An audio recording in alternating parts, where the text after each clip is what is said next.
टङ्कं कपालं डमरुं त्रिशूलं संबिभ्रतिं चन्द्रकलावतंसा पिङ्गोर्ध्वकेशा शितभीमद्रष्टा भूयाद्विभूत्यै मम भद्रकाली भूयाद्विभूत्यै मम भद्रकाली।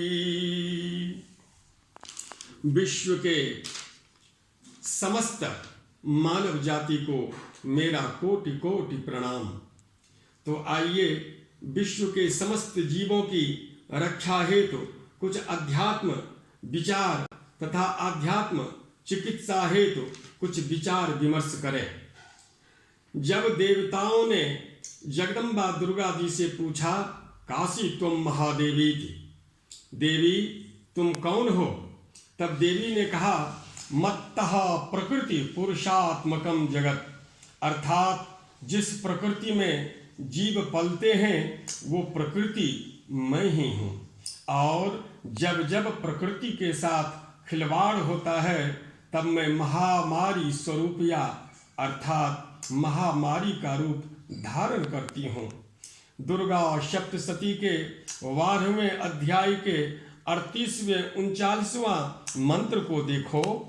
महाकाल्या महाकाले महामारी स्वरूपिया शैव काले महामारी शैव सृष्टिर्भवत्यजा। और प्रार्थना करने पर विज्ञान के रूप में रक्षा भी मैं ही करती हूँ। सा याचिता च विज्ञानम तुष्टा रिद्धिम प्रयच्छति। दुर्गा सप्तशती के 12वां अध्याय के 34वां मंत्र को देखो। उत्पात पाक जनिताश्च महोपसर्गान, अर्थात उत्पात एवं महापापों के फलस्वरूप प्राप्त होने वाले महामारी आदि बड़े बड़े उपद्रवों को शीघ्र शांत करती हूँ।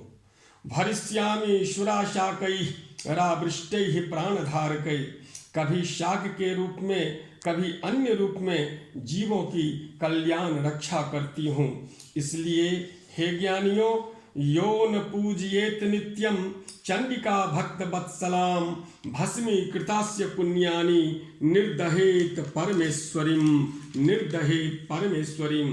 प्यारे भक्तों, प्रतिदिन प्रकृति स्वरूपा दुर्गा जी का आराधना करो और महामारी से बचो। औषधि के रूप में भी मैं ही हूँ। सदाचार नियम कानून भी मैं ही हूँ। अतः राजाओं महाराजाओं तथा चिकित्सकों का आदेश मानो, सभी जीवों का कल्याण हो। जब कभी भी महामारी उत्पन्न होता है तो दुर्गा पूजा नवरात्र के आगे पीछे ही होता है। भगवती की आराधना अनेक प्रकार से की जाती है। दुर्गा सप्तशती में आया है नवार्न मंत्र, अर्थात दुर्गा जी का 9 अक्षर का मंत्र ओम ऐं ह्रीं क्लीं चामुंडायै विच्चै। एक माला प्रतिदिन इस मंत्र का जप करना चाहिए। दुर्गा कवच का पाठ करना चाहिए। दुर्गा 32 नाम का पाठ करना चाहिए। माता रानी कृपा करती हैं, कृपा करती रहेंगी। विश्व का कल्याण हो, विश्व का कल्याण करेंगी माता रानी। हम लोग इसी भावना से माता रानी को प्रणाम करें। जय माता दी, जय जगदम्बा।